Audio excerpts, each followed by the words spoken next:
भारत के एक सुदूर और धूल भरे गांव में अजय और उसकी नन्ही बहन रिया एक टूटी फूटी मिट्टी की झोपड़ी में अपनी जिंदगी काट रहे थे।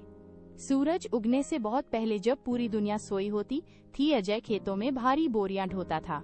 उसकी पीठ पर लदा हर किलो वजन रिया की दवा के लिए बचाई गई एक एक कौड़ी की उम्मीद था।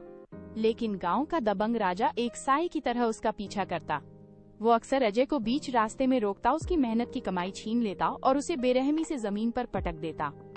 राजा पूरी भीड़ के सामने चिल्लाता, ओपन कॉर्नर ब्रैकेट, तुम्हारी बहन कभी ठीक नहीं होगी, तुम जैसे गरीबों का नसीब सिर्फ तड़पना है। अजय चुपचाप धूल झाड़ कर खड़ा हो जाता, उसकी मुट्ठियां भीग जाती और आंखों में आंसू की जगह अंगारे दहकने लगते। एक मनहूस शाम अजय अपनी पूरी जमा पूंजी लेकर घर की ओर भागा, लेकिन राजा ने उसे फिर घेर लिया।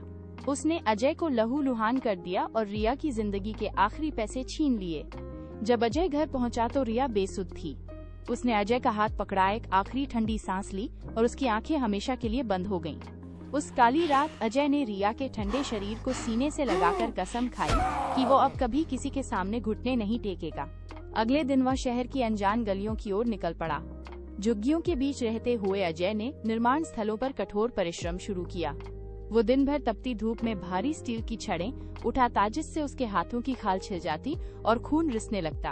एक भयानक हादसे में एक भारी स्लैब उसके पैर पर गिर गया। अस्पताल जाने के पैसे नहीं थे, इसलिए उसने टूटे पैर पर लकड़ी की पट्टी बांधी और दर्द में भी काम जारी रखा।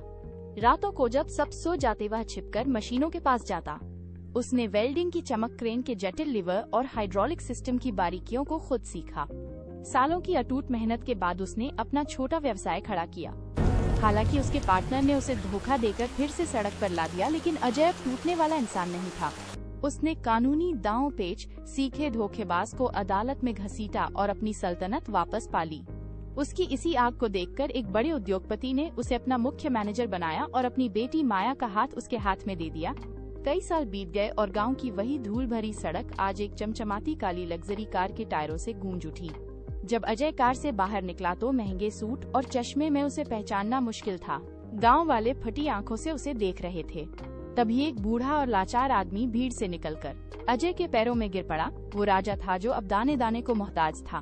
वो अजय से नौकरी की भीख मांगने लगा। अजय ने अपनी सुरक्षा टीम को एक ठंडा इशारा किया और राजा को उसी धूल में पटक दिया गया जहां कभी अजय को पटका जाता था। अजय की आंखों में अब नफरत नहीं थी, बल्कि एक गहरी और डरावनी शांति थी। उसने राजा की ओर एक सिक्का फेंका, जैसे किसी तुच्छ वस्तु को दान दिया जाता है। उसने एक शब्द भी नहीं कहा और अपनी कार में बैठ गया। माया ने उसका हाथ थाम लिया, जो उसके संघर्ष की गवाह थी।